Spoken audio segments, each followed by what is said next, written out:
الحمد للہ رب العالمین والصلاة والسلام علی اشرف الانبیاء والمرسلین وعلی آلہ واصحابہ اجمعین۔ قال اللہ تعالی وتبارک فی القرآن المجید والفرقان الحمید۔ بسم اللہ الرحمن الرحیم۔ لا اقسم بہذا البلد وانت حل بہذا البلد ووالد وما ولد لقد خلقنا الانسان فی کبد۔ صدق اللہ مولانا العظیم وصدق رسولہ النبی الکریم الرؤوف الرحیم۔ اللہم نور قلوبنا بالقرآن وزین اخلاقنا بالقرآن وادخلنا الجنة بالقرآن ونجنا من النار بالقرآن۔ قال اللہ تعالی وتبارک فی شان حبیبہ مخبرا وآمرا ان اللہ وملائکتہ یصلون علی النبی یا ایہا الذین آمنوا صلوا علیہ وسلموا تسلیما۔ اللہم صل علی سیدنا و مولانا محمد معدن الجود والکرم صلاۃ و سلاما علیک یا سیدی یا رسول اللہ۔ میں نے آپ کے سامنے قرآن مجید کے جو کلمات تلاوت کیے ان میں اسی حقیقت کو بیان کیا گیا۔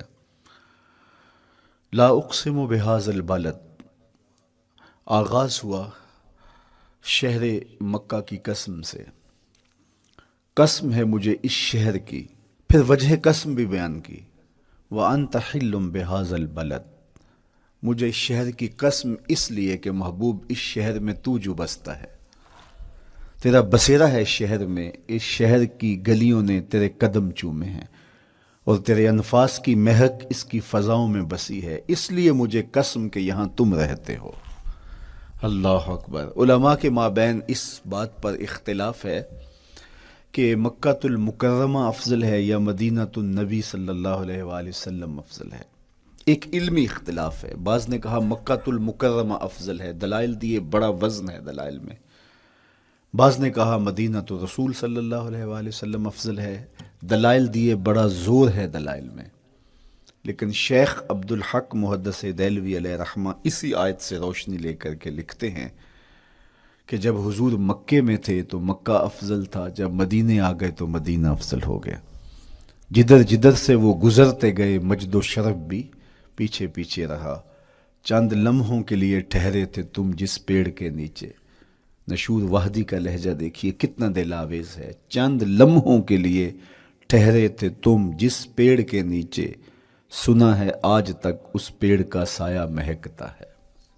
تو مکے میں ہیں تو مکہ افضل، مدینے میں ہیں تو مدینہ افضل۔ تو شرف ان کے وجود مسعود سے ہے، وہ جدھر جدھر سے گزرتے جائیں گے وہاں وہاں ہی نور پھیلتا چلا جائے گا۔ اور پیر نصیر الدین علیہ رحمہ کا لہجہ یہاں کتنا خوبصورت دکھائی دیتا ہے۔ ایک بار وہ جدھر سے گزرے ہیں نصیر، ایک بار وہ جدھر سے گزرے ہیں نصیر، بار بار ادھر سے بہار گزری ہے۔ تو کہا کہ قسم ہے مجھے اس شہر کی، یعنی شہر مکہ کی۔ کیوں اس شہر کی قسم؟ وَأَنْتَ حِلٌّ بِهَذَا الْبَلَدِ، کہ محبوب اس شہر میں تمہارا قیام ہے، اس شہر میں تمہاری رہائش ہے، تمہارے انفاس کی مہک ہے اس شہر کی فضاؤں میں، اور تمہارے قدموں کو چھوا ہے اس شہر کی گلیوں نے، اس لیے قسم کہ یہاں آپ رہتے ہو۔ وَوَالِدٍ وَمَا وَلَدَ، اور قسم ہے باپ کی، اور قسم ہے جو اس کی اولاد ہے۔ والد سے مراد کیا ہے اور ما ولد سے مراد کیا ہے؟ تو اس کے بارے میں ایک قول یہ ہے کہ والد سے مراد حضرت ابراہیم علیہ السلام ہے، اور ما ولد سے مراد حضور علیہ السلام جو ان کے فرزند ہیں۔ ایک قول کے والد سے مراد حضرت آدم علیہ السلام ہیں، اور ما ولد سے مراد ان کی ساری ذریت اور نسل ہے۔ تیسرا قول کہ والد سے مراد حضور علیہ السلام ہیں، اور ما ولد سے مراد حضور علیہ السلام کی ساری امت، حضور علیہ السلام کی ساری آل اطرت، حضور کے اصحاب۔ لیکن علماء نے پہلے قول کو ترجیح دی کہ مکہ المکرمہ کی قسم کی گئی تو پھر مناسبت بنتی ہے کہ حضرت ابراہیم کا ذکر بھی ہو، تو اس لیے والد سے مراد حضرت ابراہیم ہیں، اور ما ولد سے مراد حضور علیہ الصلوۃ والسلام کی ذات ستودہ صفات ہے۔ تو تین چیزیں ہوئیں جن کی قسم کی گئی۔ سب سے پہلے شہر مکہ کی قسم کی گئی، پھر حضرت ابراہیم علیہ السلام کی قسم کی گئی، اس کے بعد حضور علیہ الصلوۃ والسلام کے مبارک وجود کی قسم کی گئی۔ تین قسمیں کر کے کہا کیا گیا، چونکہ جو خالی ذہن شخص ہو، جب اس کو کوئی بات بیان کی جائے تو قسم سے آغاز نہیں کیا جاتا۔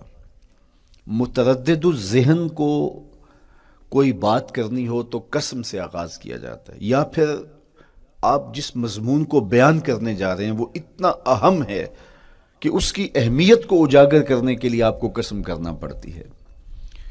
تو یہ جو ماں بعد کا مضمون ہے جس کو میرے رب نے بیان کیا، اس سے قبل ایک نہیں، دو نہیں، تین قسمیں کی، تو پھر کان تو کھڑے ہو گئے، سماعتیں تو بچھ گئیں کہ وہ کون سی شے ہے جس کو بیان کرنا مقصود ہے، اور اس سے قبل قسم پہ قسم کی جا رہی ہے۔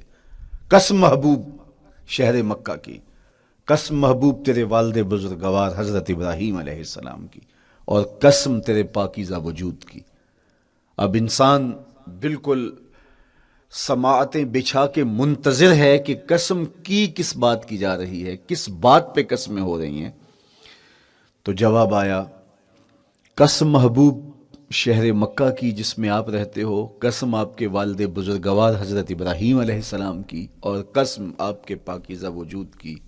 لقد خلقنا الانسان فی کبد، ہم نے انسان کو مشقتوں میں رہتا پیدا کیا ہے۔ یعنی انسان کی زندگی کے اندر مشقتیں، مشکلیں، آلام، مصائب، حالات کی تلخیاں، سخت مراحل، یہ اس کی زندگی کا حصہ ہے، اور ہم نے اس کو ڈیزائن اس طرح کیا ہے کہ یہ ان ساری مشکلات سے نہ بردآزما ہوگا اور حالات کی تلخیوں کا مقابلہ کرے گا، اور خیر و شر کے ساتھ ساری زندگی اس کا تعلق رہے گا۔ تو یہ اگر سخت جان ہوا تو زندگی میں کامیاب اور بامراد ہوا، اور اگر یہ کمزور ہوا تو پیچھے رہ جائے گا۔ اور اس کے لیے جو قسمیں کی ہیں وہ تین ہیں۔ قسم کا اور جواب قسم کا تعلق ہوتا ہے، یعنی جس پہ قسم کی جا رہی ہے تو جو قسم کی جا رہی ہے اس کا کوئی آپس میں تعلق ہوگا۔ جب پھولوں کا ذکر کریں گے تو پھر اس کے متعلقات ہی بعد میں بیان کریں گے۔ کسی نے کہا تھا جنگل میں کوئی مے خار مرا ہے، جنگل میں کوئی مے خار مرا ہے، اسے انگور کے پتوں کا کفن دو۔ میاں جنگل میں مرنے والے شخص کو کسی اور درخت کے پتوں کا بھی تو کفن دیا جا سکتا ہے، لیکن صاحب مرنے والا مے خار ہے، اور شراب کشید کی جاتی ہے انگور سے، تو اس کو تو ٹھنڈ تب بھی پڑے گی کہ انگور کے پتوں کا کفن دیا جائے۔ تو مناسبات ہوتی ہیں۔ تو اب جب قسم کی گئی تو قسم تین چیزوں کی گئی، اور اس کی جواب قسم سے مناسبت کیا بنتی تھی؟ انسان کو مشقتوں میں رہتا پیدا کیا گیا، حالات کی تلخیوں سے گزرتا ہے، سخت تربیتی مراحل سے اس کو گزرنا پڑتا ہے۔ تو اس چیز کو بیان کرنے سے قبل تین قسمیں کی گئی۔ پہلی قسم میرے حضور کے پاکیزہ شہر کی، مکہ المکرمہ کی، اس لیے کہ مکہ المکرمہ میں دیکھ لیجئے کہ صحابہ اور حضور کے ماننے والوں نے کیسے تلخ زندگی کاٹی۔ شجر اسلام ثمر بار ہوا تو ہمیں تو یہ کھلے ہوئے پھول دکھائی دیتے ہیں، لیکن ہم نہیں بھول سکتے کہ بلال حبشی کی پیٹھ پہ کیسے کوڑے برسے اور احد احد کیسے پکارتے رہے۔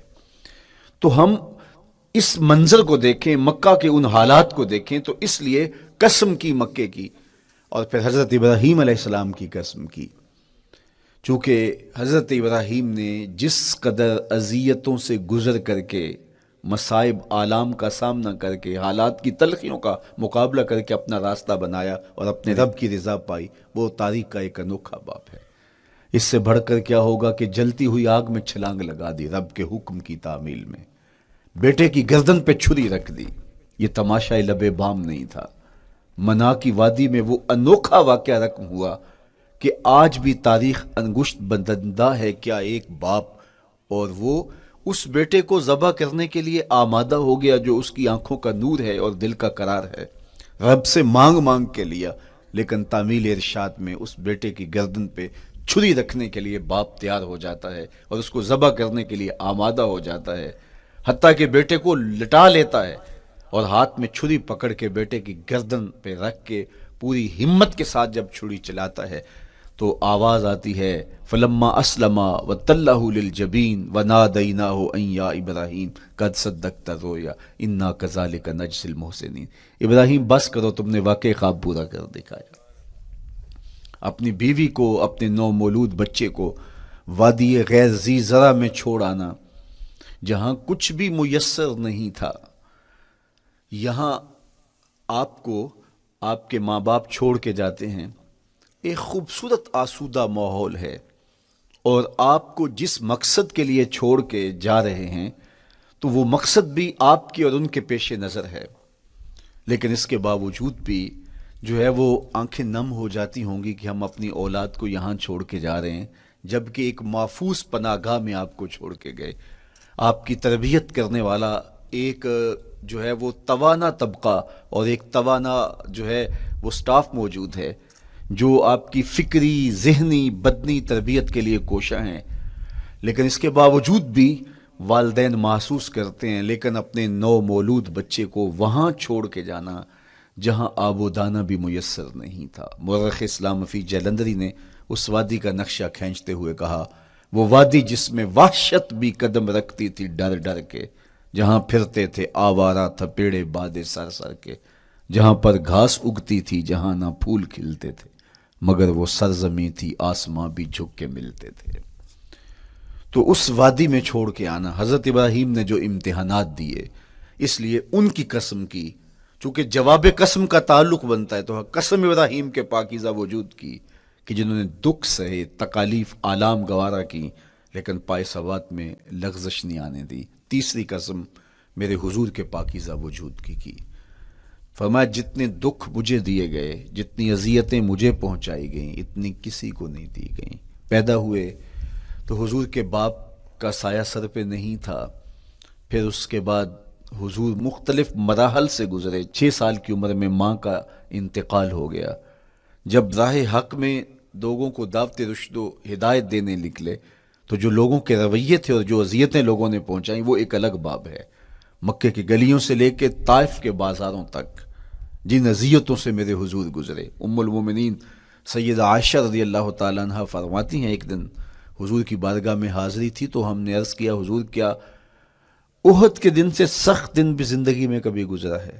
صحابہ کی نظر میں اس دن سے سخت دن کبھی زندگی میں نہیں آیا، اس لیے کہ جب 70 صحابہ کی لاشیں پڑی تھیں، حضور کے چچا حضرت امیر حمزہ شہید کر دیے گئے، اور نہ صرف انہیں شہید کیا گیا، ان کا مسئلہ کیا گیا، اعضائے بدنیاں کاٹ دیے گئے، ناک کاٹ لی گئی، زبان کاٹ لی گئی، بدن چیر کے کلیجہ نکالا گیا، اور پھر ان اعضاء کا ہار پرویا گیا، اور ہندا نے گلے میں ڈال کے رقص کیا، آنکھوں میں نیزے چبھوئے گئے۔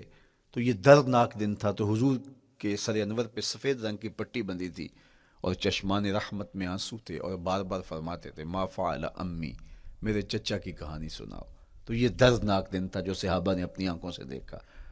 تو انہوں نے کہا حضور کیا احد کے دن سے سخت دن بھی کبھی زندگی میں آیا؟ ان کا خیال تھا کہ حضور فرمائیں گے ہاں یہ میرا زندگی کا مشکل ترین اور سخت ترین دن تھا، لیکن حضور نے فرمایا ہاں عائشہ، جب طائف کے بازاروں میں تیری قوم نے مجھے پتھر مارے تو یہ دن احد کے دن سے بھی سخت تھا۔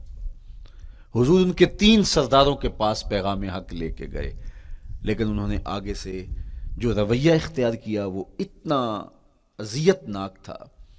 حضور نے فرمایا کہ ٹھیک ہے، میں تمہاری خیر خواہی کا جذبہ لے کے تمہارے تک پہنچا ہوں، تم نے میری دعوت کو قبول نہیں کیا، تمہاری مرضی، تمہارا مقسوم، چلو اب یہ بات میرے اور تمہارے درمیان رہنی چاہیے، اس بات کو راز رہنا چاہیے، اہل مکہ تک یہ بات نہ پہنچے۔ انہوں نے کہا ہم کیوں راز رکھیں، بلکہ اوباشوں کے ہاتھ میں پتھر دے دیے، اور حضور جب واپس ہونے لگے تو وہ حضور کے پاؤں پہ سنگسنی کرتے، حضور اپنا ایک پاؤں اٹھاتے تو دوسرے پاؤں پہ مارتے، شدت درد اور احساس کرب سے حضور بیٹھ جاتے تو ان کے غنڈے دائیں بائیں سے بڑھتے اور کندھوں سے پکڑ کے حضور کو اٹھاتے اور مشق سنگزنی کرتے، نالین خون سے بھر گئے، لخت لخت زخمی ہوا، اللہ اکبر، کیا دردناک لمحے تھے، کیا تکلیف بھری گھڑیاں تھیں. تو کہا کہ جب طائف کے بازاروں میں تیری قوم نے مجھے پتھر مارے تو یہ دن احد کے دن سے بھی سخت تھا. اچھا، جب حضور پر اس طرح آلام و مصائب ٹوٹ پڑے تو حضور کے ساتھ جو صحابہ تھے انہوں نے کہا حضور ان کے لیے بد دعا کر دیجئے. تو میرے حضور بولے میں رحمت بن کے آیا ہوں، میں رحمت بن کے آیا ہوں. اللہ اکبر. ان کا تقاضا پہم بڑا تو حضور کے ہاتھ اٹھ گئے، اور پھر حضور نے جو کہا سنیے، اللہم اہد قومی فإنہم لا یعقلون. اے اللہ میری قوم کو ہدایت دے دے، یہ مجھے جانتے نہیں، اگر جانتے تو ان کا میرے ساتھ یہ رویہ نہ ہوتا. تو پتھروں کے جواب میں دعائیں دینا پیغمبروں کا حوصلہ ہوتا ہے. اللہ اکبر. مورخ اسلام حفیظ جلندری نے کیا خوبصورت پیرائے میں نقشہ کھینچا کہ حضور ہاتھ اٹھا کے دعا مانگ رہے ہیں، الہی کرم کر کو سارے طائف کے مکینوں پر، الہی پھول برسا ان پتھروں والی زمینوں پر. تو حضور نے دکھ سہے، تکلیفیں سہی. اب 3 قسمیں کی. شہر مکہ کی قسم جہاں حضور کے صحابہ نے تکلیفیں سہی، اس شہر کی گلیوں میں انہیں گھسیٹا گیا اور ان کو کچی کھالوں میں لپیٹ کے دھونیاں دی گئیں، انہیں اذیت ناک مراحل سے گزارا گیا. حضرت ابراہیم مشکل سے مشکل زندگی کاٹی اور رب کی رضا جوئی کے لیے کوشاں رہے، اور میرے حضور نے سخت ترین اذیتوں، مقاومتوں، مخالفتوں اور تکلیفوں کا سامنا کیا. تو ان 3 چیزوں کا حوالہ دے کر، ان 3 چیزوں کی قسم کر کے اب انسان کو بتایا جا رہا ہے کہ تم مشکلات سے تمہیں گزرنا پڑے گا، حالات کی تلخیاں تمہیں سہنی پڑیں گی. کسی مرتبے تک پہنچنے کے لیے تمہیں پھر تکلیفوں کی راہ اختیار کرنی پڑے گی. تم کون ہوتے ہو؟ میرا محبوب ہو تو تکلیفیں وہ بھی اٹھائے، 2 جہاں کا مالک ہو اور طائف کے بازاروں میں اس کے پاؤں پہ بھی پتھر پڑیں، اور کونین کا سردار ہو اور ان کے اوپر اوجری ڈال دی جائے، کائنات کا مالک ہو اور ان کو مکے کی گلیوں کے اندر ان کے گلے میں عقبہ بن ابی معیط کپڑا ڈالے اور تاؤ دے. تو کیا ان مشکلات سے تم بچ سکتے ہو؟ جب تم کسی منزل تک پہنچنا چاہتے ہو تو پھر یہ حوالے ماضی کے دیکھ لو. 3 قسمیں کر کے اس حقیقت کو بیان کیا. ابراہیم علیہ السلام کے وجود کو دیکھ لو، حضرت مصطفیٰ کریم علیہ السلام کی ذات ستودہ صفات کو دیکھ لو، اور مکے کی گلیوں میں صحابہ کے ساتھ جو ظلم اور جبر ہوئے اور انہوں نے جو مصیبتیں اور مشقتیں کاٹی وہ ساری دیکھ لو. تو 3 قسمیں کھا کر کے کہا کہ بے شک انسان مشقتوں میں رہتا پیدا کیا گیا ہے.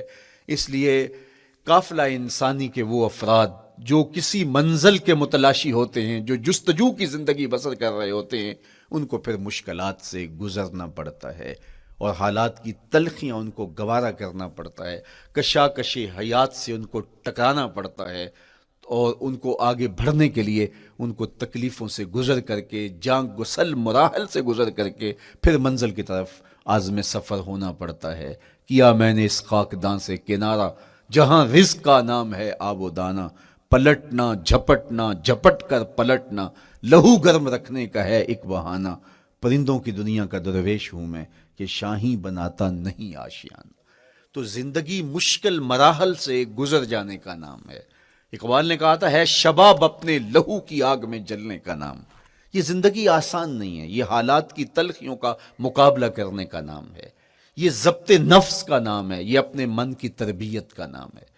حضرت امام راضی سایت کریمہ کے تحت لکھتے ہیں کہ جب بچہ شکم مادر میں ہوتا ہے تو وہ 3 پردوں میں ہوتا ہے، ایک جھلی کا پردہ، ایک رحم مادر کا پردہ اور ایک پیٹ کا پردہ. تو 3 پردوں میں وہ بیچارہ بڑی عجیب سی حالت میں ہوتا ہے. یہ اس کا پہلا مرحلہ ہے تخلیق کے بعد. اس کے بعد پیدائش کا دوسرا مرحلہ ہے. یہ زچہ بچہ دونوں کے لیے موت و حیات کے مرحلے ہوتے ہیں. اس کے بعد وہ پیدا ہوا، اس دنیا پہ آیا تو اس کی مشکل کیا ہے؟ زبان ہے، بولنا نہیں جانتا، دیکھتا ہے پہچان نہیں سکتا، سنتا ہے سمجھ نہیں سکتا، ہاتھ ہیں پکڑ نہیں سکتا، ٹانگیں ہیں چل نہیں سکتا. کتنی مشکل بن گئی. یہ سب کچھ چیزیں ہونے کے باوجود بھی وہ بے بس دکھائی دیتا ہے. اس کو دودھ مانگنے کے لیے بھی رونا پڑتا ہے. تو یہ ایک مرحلہ تھا. پھر آہستہ آہستہ اس نے بولنا سیکھا، ایک ایک حرف کر کے، لفظ لفظ جوڑ کے وہ جملے مکمل کرتا رہا. آج تو زبان کا طوطی بولتا ہے، آج تو بات کریں تو جو ہے وہ ماحول تھم جاتا ہے. لیکن انسان ذرا پلٹ کے آغوش مادر میں تیری ماں نے ایک ایک حرف تجھے سکھایا تھا، ایک ایک لفظ تجھے سکھایا تھا، لفظ لفظ کر کے، حرف حرف کر کے جملے بنے، اور آج تیری گفتار کی شوخی کے تذکرے زمانے میں ہیں، تو پھر تجھے بولنا سکھایا، تو چل نہیں سکتا تھا، آج تیری جو ہے وہ جولانیاں دیکھنے والی ہیں، تیری رفتار کو کوئی چھو نہیں سکتا ہے، تیری آنکھوں کی بجلیاں آج عقابوں سے بڑھ کر ہیں، آج تیرے کانوں کے اندر نغموں کا جہاں آباد ہے، آج تیرے ہاتھوں کی گرفت کہ آگے شیر غراں بھی ہو تو وہ بھی بے بس ہو جاتا ہے، لیکن دیکھ تو کتنا مجبور تھا۔ اچھا چلو وہاں سے آگے آئے، پھر زندگی کو سیکھنا پڑتا ہے، آداب سیکھنے پڑتے ہیں، کس سے کیا بات کرنی ہے سیکھنا پڑتا ہے، آگے بڑھے، جوانی کی دہلیز پہ پہنچے۔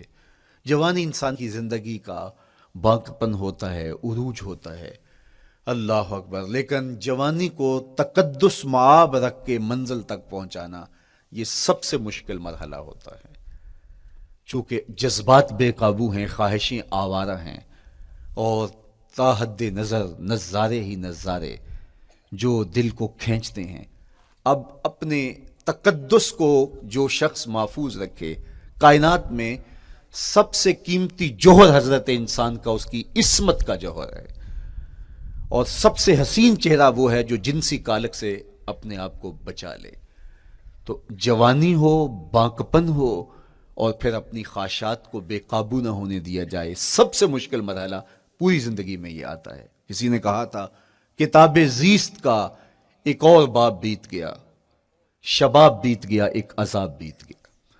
تو شباب کا ختم ہونا اور اس کو خیریت سے منزل تک پہنچنا، یہ کتنا بڑا مشکل مرحلہ ہوتا ہے۔ جس کا جوانی میں باطن کا چہرہ مسخ ہو جاتا ہے اور جنسی کالک سے جو چہرہ آلودہ ہو جاتا ہے، اس کا عفت کا دامن داغدار ہو جاتا ہے، تو اس لیے وہ چہرہ تاباں ہے، وہ چہرہ روشن ہے، وہ چہرہ منور ہے جو اپنے آپ کو کالک نہیں لگنے دیتا اور اپنی عصمت کی حفاظت کرتا ہے۔ میرے حضور نے بھی ارشاد فرمایا، سبعۃ یظلھم اللہ تعالی فی ظلہ یوم لا ظل الا ظلہ، 7 اشخاص ایسے ہیں قیامت کے دن جب کوئی سایہ نہیں ہوگا، اللہ ان کو اپنے عرش کا سایہ عطا کرے گا۔ ان میں سے پہلا شخص امام عادل حکمران، دوسرا شخص وشاب نشأ فی عبادت اللہ، وہ جوان جس کی جوانی اللہ کی عبادت میں بسر ہوئی۔ تیسرا وہ شخص ورجل قلبہ معلق بالمساجد، وہ شخص جس کا دل مسجد میں لگتا ہے، مسجد میں جمتا ہے۔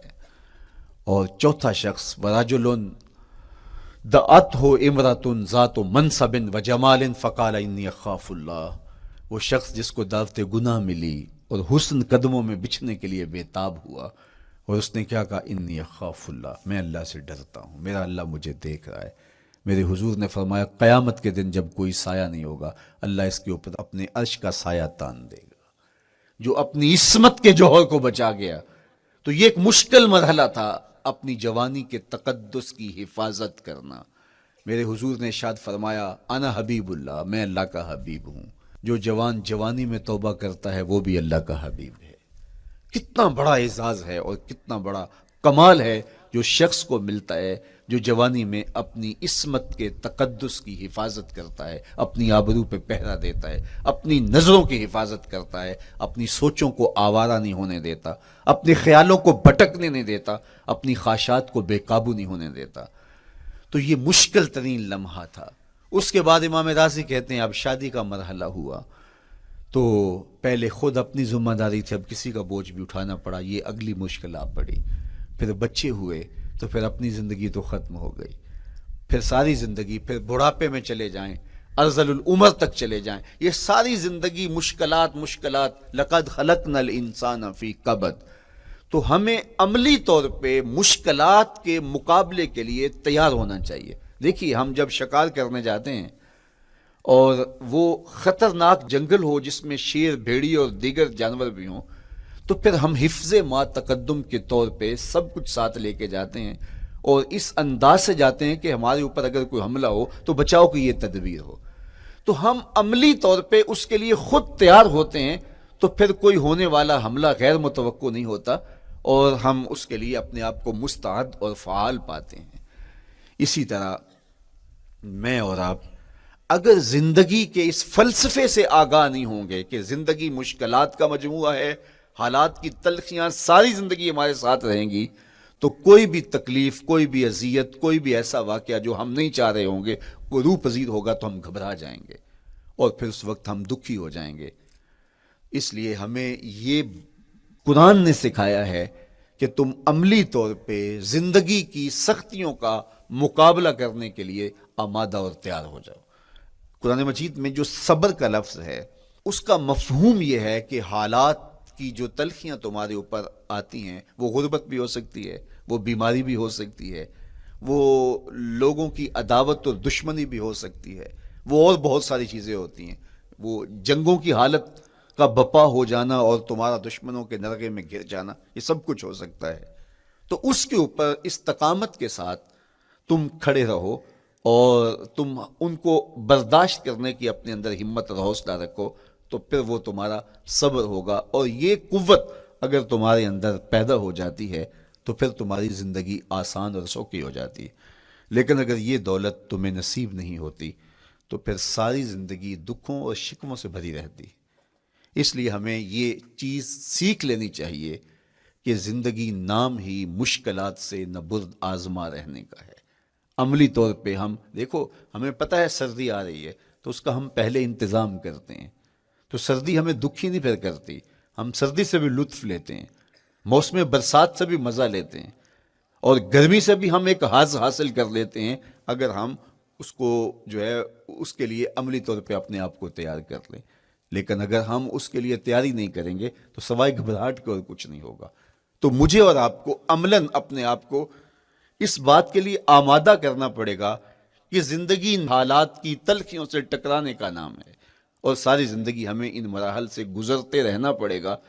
اور قرآن نے جو ہے وہ 3 قسمیں کر کے، اور 3 قسمیں بھی شہر مکہ کی اور محبوب کریم کے پاکیزہ وجود اور جناب ابراہیم علیہ السلام کی، تاکہ تمہیں پتہ چلے جب ان کو بھی ان مراحل سے گزرنا پڑا میں اور آپ کیا بیچتے ہیں۔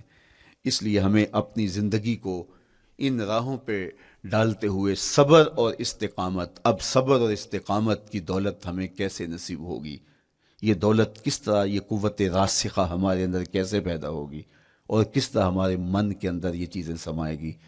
اللہ تعالیٰ کی خشیت، اس پر توکل، اس پر بھروسہ، اور اللہ تعالیٰ جل شانہ کی طرف سے ہر کام کے ہونے کا یقین ہمارے اندر یہ استقامت اور یہ حوصلہ پیدا کرتی ہے یہ چیز۔ اس لیے مجھے اور آپ کو اپنی پوری زندگی میں اس عمل سے گزر کر کے اپنے آپ کو مضبوط ترین صورتحال میں لا کے کھڑا کرنا پڑے گا، اور یہی زندگی کا جمال ہے۔ تو اب پھر دیکھیے قرآن کیا کہہ رہا ہے، لا اقسم بہذا البلد وانت حل بہذا البلد ووالد وما ولد، 3 قسمیں کی۔ اس کے بعد ارشاد فرمایا لقد خلقنا الانسان فی کبد، ہم نے انسان کو مشکلوں میں، مصائب میں، آلام میں رہتا ہوا پیدا کیا۔ کہتے ہیں جب حضرت انسان کی تخلیق ہوئی تو اس کا خمیر جب گویا جا رہا تھا تو اس کے اوپر 39 دن تک آزمائشوں کی، دکھوں کی، تکلیفوں کی بارش ہوئی، اور ایک دن خوشیوں اور مسرتوں کا می برسا۔ تو انسان کی زندگی کے اندر حالات سے ٹکرانا اور دکھوں کو سہنا اور دکھوں سے مقابلہ کرنا یہ سیکھنا پڑے گا، اور جب انسان اس کو عملی طور پہ سیکھ جائے گا تو پھر زندگی کا جمال اور زندگی کا حسن نصیب ہوگا۔ دوسری بات، ہمیں اپنی زندگی میں 7 چیزوں کو اپنا اصول بنا لینا چاہیے، اور یہ 7 چیزیں وہ ہیں جو ہماری زندگی کو ایک خوبصورت سانچے میں ڈھال کر کے ہمیں ایک پاکیزہ اور ستھرا انسان بنا دیتی ہیں۔ پہلی چیز، التمسک بکتاب اللہ، اللہ کی کتاب سے جڑ جانا، وابستہ ہو جانا۔ جب ہم کتاب اللہ سے وابستہ ہو جائیں تو پھر ہمارے باطن کی اور نفس کی تربیت ہوتی ہے، اور پھر ہم وہ مطلوب انسان بنتے ہیں جو ہمارا رب ہم سے تقاضا کرتا ہے۔ تو اس لیے ہمیں اپنی زندگی میں اس چیز کو لازم کر لینا چاہیے کہ ہمارا کوئی بھی دن قرآن مجید کی تلاوت کے بغیر نہ گزرے۔ اپنے دن کا آغاز قرآن مجید کی تلاوت سے کیجیے۔ سورہ یاسین سے جو اپنے دن کا آغاز کرتا ہے، سارا دن اللہ کی امان میں رہتا ہے، اس کی حفاظت میں رہتا ہے، اور اپنی شب کا آغاز سونے سے پہلے سورہ الملک کی تلاوت کریں، آپ ساری شب اللہ کی امان میں، اس کی حفاظت میں رہیں گے۔ اور قرآن مجید کو سمجھ کر اس کے مفاہیم و مطالب کے ساتھ ایک رکوع کم از کم پوری زندگی، اپنی زندگی کے نصاب میں آپ کتنا وقت مختلف امور کے لیے سر انجام دیتے ہیں۔ یہ کتاب انسانی ہدایت کے لیے، انسانی تربیت کے لیے، اس سے کوئی اور بہتر اور مؤثر جو ہے وہ نصاب نہیں ہو سکتا ہے۔ انسان سازی کا بہترین ذریعہ ہے یہ کتاب، اور اس کتاب کے ذریعے سے جو ہے وہ انسان پستیوں سے اٹھ کے بلندیوں تک جا پہنچتا ہے۔ اقبال نے تو کہا کہ گر تمی خواہی مسلمان زیستن، نیست ممکن جز بقرآن زیستن۔ اگر تو مسلمان بن کے جینا چاہتا ہے تو قرآن کے بغیر ایک قدم بھی نہیں چل سکتا۔ تو آگے چل کے اسی نظم میں کہا کہ فاش می گوئم آنکھ در دل مزمرست، این کتابیں نیست چیزیں دیگرست۔ اگر میں کھل کے بیان کر دوں جو میرے سینے میں چھپا ہے تو میں تجھے بتا دوں کھل کے یہ کتاب نہیں، یہ کوئی اور ہی شے ہے۔ کن لوگوں کو کہاں سے اٹھایا اور یہ کتاب کہاں تک لے گئی، جو باہمی جنگ و جدل میں الجھے ہوئے تھے اور حرف شناس بھی نہیں تھے، جو سواد آشنا بھی نہیں تھے، پھر انہوں نے جو ہے وہ روما کی سلطنت بھی الٹ کے رکھ دی۔ یہ کرشمہ تھا اس کتاب کا، جس نے زندگی کا جمال ان کی روحوں کے اندر پیدا کر دیا۔ تو میں اور آپ اپنی زندگی میں قرآن مجید سے کبھی بھی دور نہ ہوں، روزانہ کی بنیاد پہ آپ تلاوت کلام مجید اپنی زندگی میں شامل رکھیں۔ انشاءاللہ اس کے اجالے دنیا میں اور آخرت میں آپ اپنی آنکھوں سے مشاہدہ کریں گے۔ حضرت امام احمد بن حنبل فرماتے ہیں، میں نے رب سے کہا کہ مجھے اپنا قرب عطا کر، آواز آئی میرا قرب چاہتے ہو تو قرآن پڑھا کرو۔ یہ رب کی قربت کی بھی ضمانت ہے اور ضبط نفس اور باطن کی تربیت کا بھی ذریعہ ہے۔ اچھا، دوسری بات، والاقتداء بسنت رسول اللہ صلی اللہ علیہ وآلہ وسلم۔ ہمارے لیے بہترین نمونہ ہمارے حضور علیہ الصلوۃ والسلام کی زندگی ہے، حضور کے دیا ہوا نظام حیات ہے جس پر حضور نے خود عمل کر کے دکھایا۔ میرا عشق رسول، میری محبت رسول اس بات کا تقاضا کرتی ہے کہ میں ان کے طریقہ حیات کے مطابق اپنی زندگی گزاروں۔ اسلام دعوے کی بات نہیں کرتا، دلیل ہم سے مانگتا ہے۔ آج میں کہتا ہوں میں عاشق رسول ہوں، اور اتنا بڑا عاشق رسول ہوں کہ میرے جیسا زمانے میں دوسرا کوئی نہیں۔ میرے جذبات ایسے دکھائی دیتے ہیں، آسمان کو چیر دوں گا اور زمین کو پھاڑ دوں گا، لیکن ہمسایوں کے ساتھ میرا سلوک بتاتا ہے کہ میں عاشق رسول نہیں ہوں۔ دوستوں کے ساتھ میرا رویہ بتاتا ہے کہ میں عاشق رسول نہیں ہوں۔ میں کسی سے وعدہ کرتا ہوں اور پھر اس پہ پورا نہیں اتر پاتا، تو صاحب پھر آپ عاشق رسول نہیں ہیں، آپ کچھ اور ہیں۔ عشق رسول تو یہ ہے کہ میرے محبوب علیہ السلام نے کسی سے عہد کیا ہے کہ تمہارے آنے تک میں یہاں کھڑا ہوں، اور وہ جا کے بھول جاتا ہے، اور میرے حضور 3 دن وہاں منتظر رہتے ہیں۔ وہ اچانک گزرا اور دیکھا تو حضور علیہ الصلوۃ والسلام کھڑے ہیں، تو خود پریشان ہوا، صرف اتنی بات اسے کہی، صاحب تو نے مجھے مشکل میں ڈال دیا، تو نے مجھے مشقت میں ڈال دیا۔ عہد کیا ہے تو پھر اس کی پاسداری نبھا کے دکھائی۔ اللہ اکبر! میں اگر حضور سے محبت کرنے والا ہوں تو میرا رویہ بتائے کہ میں عاشق رسول ہوں۔ میری زبان پہ جھوٹ نہیں بول سکتی۔ آپ سے پوچھا گیا کہ مومن بزدلی کر سکتا ہے؟ کہا نہیں، بہادر ہوتا ہے، لیکن ہو سکتا ہے کبھی اس سے بزدلی سرزد بھی ہو جائے۔ پھر پوچھا گیا کہ مومن بخیل ہو سکتا ہے؟ کہا نہیں، سخی ہوتا ہے، لیکن ہو سکتا ہے کبھی اس سے بخل بھی سرزد ہو جائے۔ پھر تیسرا سوال حضور سے کیا گیا، مومن جھوٹا ہو سکتا ہے؟ فرمایا جھوٹا نہیں ہو سکتا، یہ پکی بات ہے کہ مومن جھوٹ نہیں بول سکتا۔ میں اور آپ اپنے رویوں میں دیکھیں کہ ہم کھڑے کہاں ہیں۔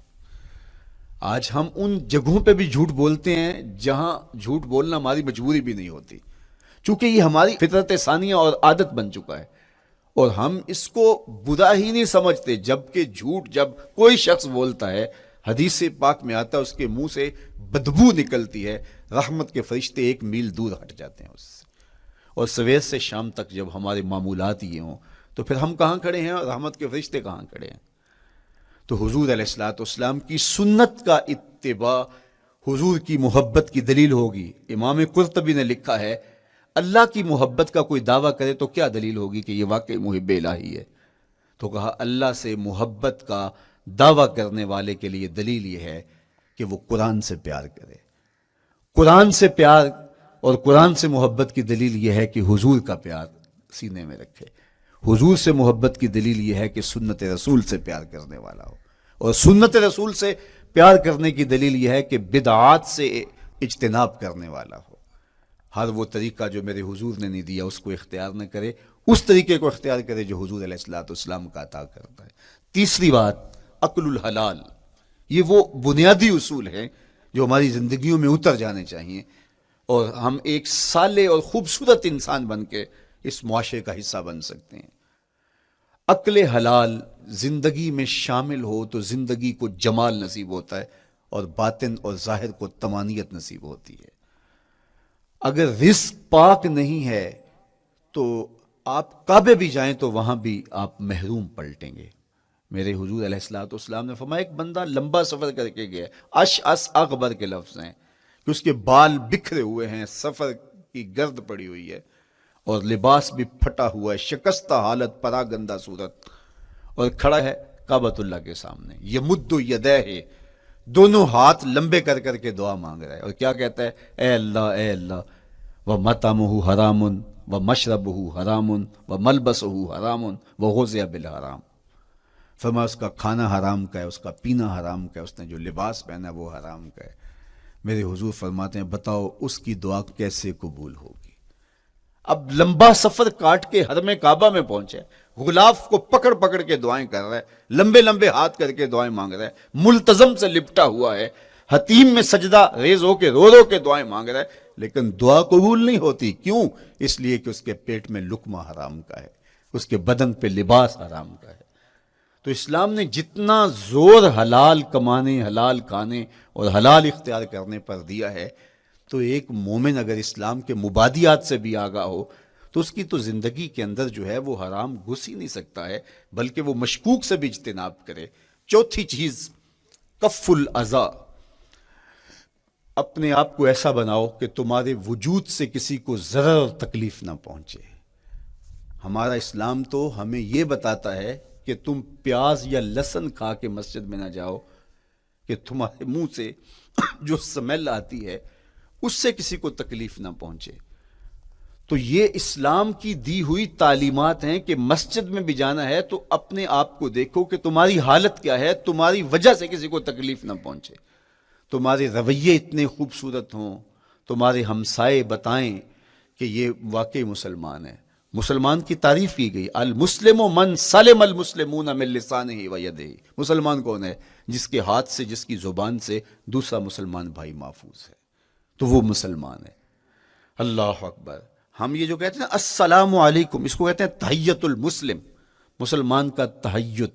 تو اس میں اس کے معنی پہ غور کریں تو ہم اس کو ضمانت دے رہے ہوتے ہیں، السلام علیکم، تیرے اوپر سلامتی ہو. تو ہم اپنی جانب سے اسے ضمانت دیتے ہیں، میرے بھائی میری طرف سے تیری عزت، تیری جان، تیری آبرو سلامت ہے، اب میری جانب سے تو پریشان نہیں ہونا، میں تجھے سلامتی کی ضمانت دیتا ہوں. اور وہ آگے سے کیا کہتا ہے؟ وعلیکم السلام. میرے بھائی پھر میری جانب سے بھی تیرا سب کچھ محفوظ ہے. اگر سلام کا مفہوم اچھی طرح ہماری روحوں میں اتر جائے تو پھر ایسا ہو نہیں سکتا کہ ہم جس کو السلام علیکم کہہ دیں پھر اس سے ہم دھوکہ کریں یا اس کی آبرو پہ حملہ آور ہوں یا اس کے مال پہ حملہ آور ہو جب السلام علیکم کہہ دیا. چونکہ جو ہمیں لفظ بولنے کے لیے کہا گئے ہیں اس کے پیچھے فلسفہ ہے لفظوں کا. یہ پھول ہیں، ان کو دیکھ کر سبحان اللہ کہنے کا کہا گیا ہے. پہاڑوں کو دیکھ کے اللہ اکبر کہنے کا کہا گیا ہے. پہاڑوں کو دیکھ کے سبحان اللہ کہہ دیں اور پھولوں کو دیکھ کے اللہ اکبر کہہ دیں، ایسا کیوں نہیں کہہ دیتے؟ لیکن نہیں، اس لیے کہ جب پہاڑوں کو دیکھتے ہیں تو دل میں ان کی ہیبت پیدا ہوتی ہے. اتنے بڑے پہاڑ، سمندر کو دیکھتے ہیں تو اس کی ہیبت پیدا ہوتی ہے. اتنا بڑا سمندر تا حد نظر پھیلا ہوا، تو جب اس کی بڑائی پیدا ہونے لگتی ہے تو فوراً پلٹایا گیا اللہ کی بڑائی کی طرف اور کہا بول اللہ اکبر، یہ نہیں میرا اللہ بڑا ہے. اور پھول کو جب دیکھا تو اس کی لطافت کی طرف الجھنے لگے، کتنا خوبصورت ہے، درزوں میں کیسے خوشبو بسی ہوئی ہے، کیسے رنگ ہیں، کیسے جمال ہیں. اللہ اکبر. وہ کیا کسی نے کہا تھا نا کہ درزوں کی لطافت میں خوشبو نے اماں پائی، گل چیرنے والے نے کس شان سے چیرا ہے. تو کیا کمال ہے یار، کیا پتیاں ہیں، کیا رنگ ہے، کیا خوبصورتی ہے، کیا لطافت ہے. الجھنے لگے، کہا بول سبحان اللہ، یہ کیا ہے، جس نے رنگ بھرے ہیں وہ پاک ہے. تو تیرا دل الجھ نہ جائے تو جو ہم بولتے ہیں لفظ جہاں بھی بولتے ہیں اس کے پیچھے ایک فلسفہ ہوتا ہے. السلام علیکم یہ تحیت المسلم ہے. جب ہم کسی کو کہتے ہیں السلام علیکم تو اس کو ہم نے ضمانت دے دی، بس بات ختم، اب جو ہے وہ میری جانب سے تو محفوظ ہے۔ لیکن ہم سلام بھی لے رہے ہوں گے اور ہاتھ بھی کاٹ رہے ہوں گے اور اس کی جیب بھی کاٹ رہے ہوں گے، پھر سلام نہیں لیا، ہم نے منافقت کی ہے۔ تو کف الاذی چوتھی چیز، اور پانچویں چیز اجتناب المعاصی، گناہوں سے اپنے آپ کو بچا کے رکھنا۔ نیکی کرنا بہت اہم ہے، لیکن نیکی کرنے سے زیادہ ہم اپنے آپ کو گناہوں سے بچانا ہے۔ چونکہ شر کی قوتیں ہمارے ساتھ جڑی ہوئی ہیں، اس لیے اپنے آپ کی حفاظت جب ہم کریں گے تو ہم ایک اچھی صورت میں آگے بڑھیں گے۔ اور چھٹی چیز وہ ہے التوبہ، توبہ تسلسل کے ساتھ کرتے رہیے۔ یہ تصور کہ بڑھاپے میں توبہ کریں گے، یہ تصور کہاں سے آیا؟ یا ہمارے ہاں آج کل یہ کلچر پیدا ہوا ہے کہ لیلۃ القدر یا شبرات کے دن سارے جڑ کے توبہ کرنے بیٹھ جاتے ہیں اور پورا سال اپنی مرضی کی زندگی گزارتے ہیں۔ ایسا نہیں ہے۔ میرے حضور کے دامن پہ ایک بھی گناہ کا دھبا نہیں تھا۔ ہم نبیوں کی عصمت کے قائل ہیں، کسی نبی پر کوئی گناہ کا دھبا نہیں ہوتا۔ اگر اس امکان کو بھی تسلیم کر لیا جائے تو ساری شریعت مشکوک ہو جاتی ہے، لیکن اس کے باوجود حضور فرمایا میں دن میں اللہ سے 100 بار توبہ کرتا ہوں، ایک دن میں 100 مرتبہ توبہ کرتا ہوں۔ میں اور آپ دیکھیں کہ ہم کیا اس معمول کو اپنی زندگی میں شامل کیے ہوئے ہیں۔ جب انسان توبہ کرتا ہے، جب غسل کر لیتا ہے نا ایک دفعہ، تو پھر وہ بچ بچ کے چلتا ہے کہ کوئی گرد دوبارہ پڑ نہ جائے، اور جب وہ لتھڑا ہوا ہو تو پھر اس کو پرواہ بھی نہیں ہوتی۔ اس لیے ہمیں بار بار غسل کرنے کی، بار بار توبہ کرنے کی تلقین کی گئی ہے، تاکہ ہم پھر نئے گناہوں سے بچتے رہیں گے۔ تو اپنی زندگی میں توبہ کا تسلسل کیجئے، شام سویرے صبح بار بار اللہ سے توبہ کی اور رجوع کیجئے۔ اور آخری چیز ادا الحقوق، حقوق کا ادا کرنا۔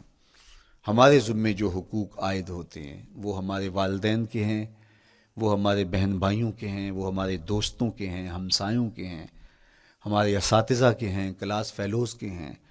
وہ حقوق حتیٰ کہ جانوروں کے کیوں نہ ہوں، تو ان حقوق کو ہم ادا کرنے والے، دست بردار نہیں ہو سکتے ہم ان حقوق سے۔